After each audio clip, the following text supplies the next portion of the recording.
Hello YouTube and welcome back to another Dare to Game video. Today we're playing Red Dead Online and I'm going to be showing you how to make 5 iconic guns from the Old West in Red Dead Online. So this is something I've wanted to do for a while. I actually have probably about 50 of these weapons planned out, but I figured 50 all at once would probably be way too much and would make the video way too long, so I figured I'd just start with 5 of them. And the reason why there's so many is just because the Old West is synonymous with guns. You can't think of the Old West without thinking about who in the Old West was using what gun. So we're just going to go through them all individually. I'll show you how to reproduce them as best as we can in the game. So if you want to role play or just want to have a piece of history with you while you're playing the game, this is how you're going to do it. Before we get into the first weapon though, I would like to show you something on screen here and just remind you that 95% of my viewers are not subscribed, which is sad. It breaks my heart. So if you got a moment, just definitely click that subscribe button, ring that bell, help me get up. I think I've just recently passed 20,000 subscribers, but I'd like to get to 30,000 subscribers. So if you could, go ahead and click that subscribe button, ring that bell, and of course, as always, I definitely invite you to like the video at any point if you like it, or dislike it if inversely you don't like the video. And of course, if at any point in the video you have something to say or disagree with something I say, or just want to say, hey, that's a cool gun,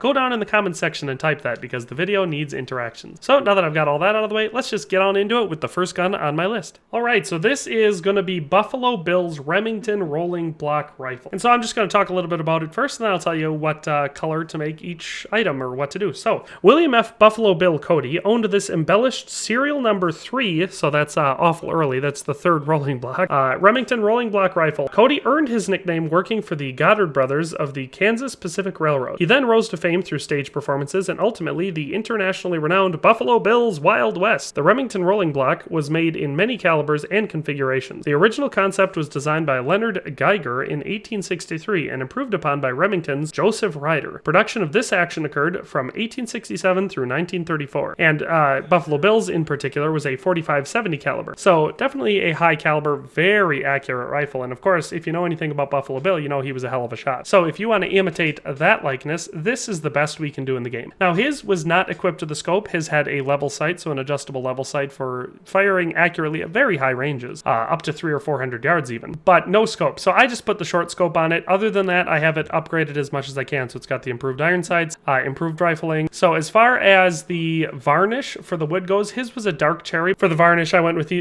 the cherry, but you could do the cherry or the mesquite. They both look right, but it needs to be that dark-ish, kind of reddish toned wood. On top of that, we're gonna need, I put the trigger to be brass. For the sight, I went with black because his is mostly black, even though it didn't have a scope. You know, I have to kind of stick with it that way. The hammer and the block are going to both be gold. The frame is going to be browned steel, and then the barrel is going to be blacked steel. Now, mind you, the whole gun, other than the block, hammer, and trigger, were probably all initially black. His rolling block rifle is in a museum, and the frame is slightly lighter, looks more like that browned steel, so that's why I went with that. This looks pretty dang close. Now, it's not perfect because his rolling block was one of the ones with almost the full length stock, so the wood went much farther up on the barrel than this. This is as close as we can get in the game, and like I said, I think it looks pretty dang good. This looks a lot like Buffalo Bill's original rolling block rifle. So if you want to be a sharpshooting buffalo hunter, this is the way to go. But let's move on to the next one. So here for our next gun on the list, we have Wild Bill Hickok's Colt Model 1851 Navy Revolver. And this is famous because Wild Bill Hickok is really the only famous gunslinger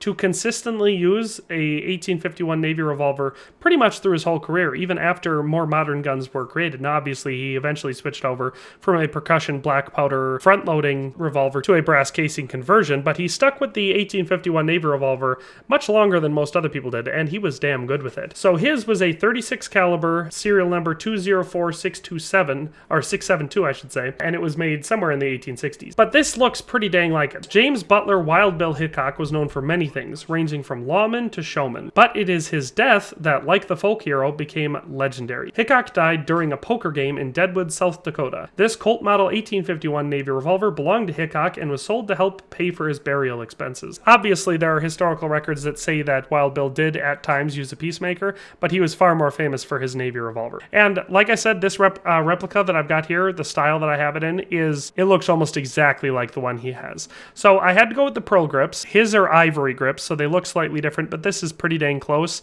and it doesn't bear scrutiny unless you're looking very, very close to it. No engravings, no carvings, because it was a pretty basic looking gun. And this is the exact style. Like if you put the metals like I have them here, it will look exactly like his did, because this is very close to what the standard factory was for this one, unless you got it nickel plated, which was far more expensive. As far as upgrades go, upgraded sights, upgraded rifling is going to be good, but we're going to want to keep the barrel at the shorter length because it looked exactly like this. It was this length. But as far as the metals for it go, we're going to have brass for the trigger guard because that's what his was, but everything else is going to be black and steel. You know, it's so simplistic the way that it looks when you do it like this, but it looks so good. And if you want to cosplay as Wild Bill Hickok, this is the only way to go. And also, on top of that, if you're trying to dress up as a historically accurate gunslinger in the game and you want to use the Navy Revolver and be accurate, you got to do Wild Bill, because he's the only one who famously used it throughout his entire career and didn't just upgrade as soon as he got something better. The Navy Revolver was his revolver. So that's number 2. Let's move on to number 3. So next up at number 3, we're going to have Annie Oakley's Smith & Wesson number 3 revolver, which is not technically the exact same gun as the Schofield, because the Schofield is actually a later version of the number 3,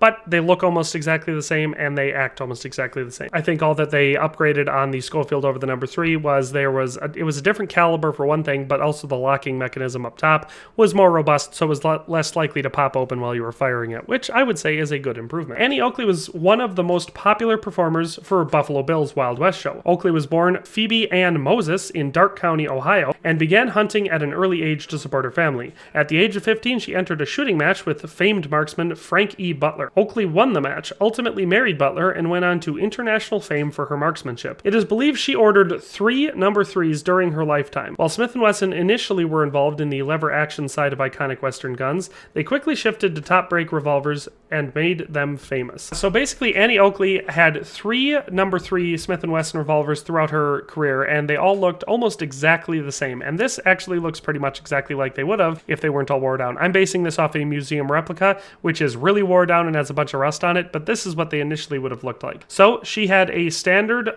longer length barrel like this, so this is the right length for the barrel. So if you go with the extended barrel, that's this. She would have had improved rifling and sights and all that sort of stuff, so we go with that. But the design of it is very simple. Pearl grips, because her grips were always pearl grips, and then full nickel plating all the way around. It doesn't look anything fancy, but this is such a famous weapon, and she was a hell of a shot. So if you want to cosplay, especially any female players, either female players or people playing female characters, that want to be some sort of a famous historical sharpshooter, and you want to go for Annie Oakley, which is definitely something that I recommend because it's an awesome, awesome piece of American history, this is the way to go. Get yourself a Schofield, pop some pearl grips on it, and full nickel plating all the way around. Only costs you 6 gold. So that's an awesome gun, and it's the number 3 one right in the middle, so let's move on to number 2. At number 2, we have Buffalo Bill's Winchester Model 1873 Smoothbore Rifle. And now this isn't perfect because the Winchester, or the Lancaster repeater in this game, is based off the Winchester Model 1886, so it's a different model entirely, but they look very, very similar. So I think it still works pretty well. Buffalo Bill, I already mentioned him on the list. He was the first one with the Rolling Block Rifle, but, you know, he's a super famous Wild West sharpshooter, so it makes sense that he can appear twice. This Winchester was used by the showman during his arena performances. It was actually designated as a smoothbore rifle. He didn't have rifling on this one. So if you want to design this one, you got to take that improved rifling out because he didn't use it, so why should you? The legend goes, during an arena performance, one of the performers shot through a greenhouse window, and from that point on, the crew would shoot shot rather than bullets. So the Winchester Model 1873 is widely known as the quintessential gun that won the West. But this model is the one that most frequently is seen in Western films and literature and lore. So definitely a very famous gun that you're imitating here. And like I said, this isn't perfect because this model is actually a different model, but it looks very, very similar. So if you want to design it like his, like I said, if you want to really go for immersion, make sure you don't go for the improved rifling because his was smoothbore. But either way, it'll still look the same. And if you want to design it, you go with the mesquite finish, no engravings, no carvings, and then these are the colors that you use. So you're going to go for brown steel on the barrel, the frame, the hammer and the trigger, and then you're going to go for brass on both the sight and the lever, because that is probably the standard design for it at the time. But this is what the preserved model that we have in the museum looks almost exactly like. So if you want to go for that, this is the way to design your repeater. So that's number 2. Let's move on to the final gun we'll be looking at today at number 1. So finally at number 1, we have Frederick Remington's Spencer repeating carbine. So the Spencer Model 1865 repeating carbine, caliber not noted in records, serial number 17192, which is currently located in the Buffalo Bill Center of the West, which is a great museum that I definitely recommend you checking out. This is a famous and very, very well preserved carbine attributed to Frederick Remington. Awesome, awesome gun, very cool, lots of history behind it, and we can perfectly imitate it in the game. Artist, sculptor, and avid sportsman Frederick, not to be confused with Eliphalet Remington, owned many firearms. In fact, the Buffalo Bill Center of the West owns his studio collection. Within this collection are a series of guns that he purchased and displayed in his art studio. Many Western artists who depicted firearms in their art would actually go to his shop and use his guns as props, you know, for either their pictures or their different renderings, so they could get them very accurate, which is why a lot of the guns that we see in paintings from the time are actually very, very accurate. They look exactly right because they had very, very good models to base them off of. But Remington also liked to hunt with them as well. This was one of his favorite guns to use for small and medium game. The Spencer repeating firearms were developed by Christopher Spencer starting in the 1860s, and they played a huge role, much more than most people would guess, in the Civil War. But their use continued both as a sporting and military arm, making them an icon of westward expansion. So if you want to imitate this rifle, you're going to put your improved rifling on, get your better sights on, no scope. Go with the mahogany wood stain for the varnish. That's going to look the most like the real life one. And then all blued steel all the way around is going to make it just perfect. It's just going to look so much like it. Could go with blacked, but the blued looks better, and that's how it looks in the museum, so that's the one I go with.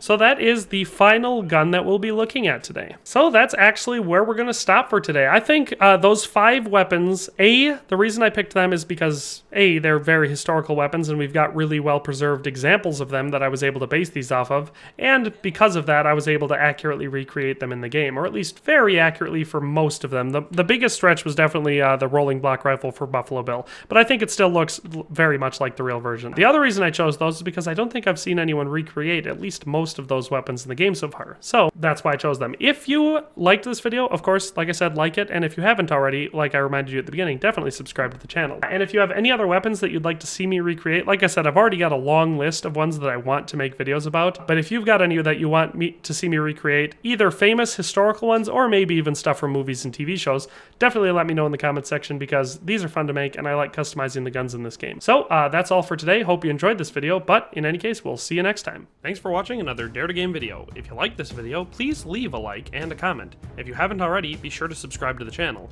If you like my content and would like to support this channel, consider becoming a member today for as little as $1.99 a month. It makes a huge difference. But in any case, thanks for watching and have a nice day. I'll see you next time.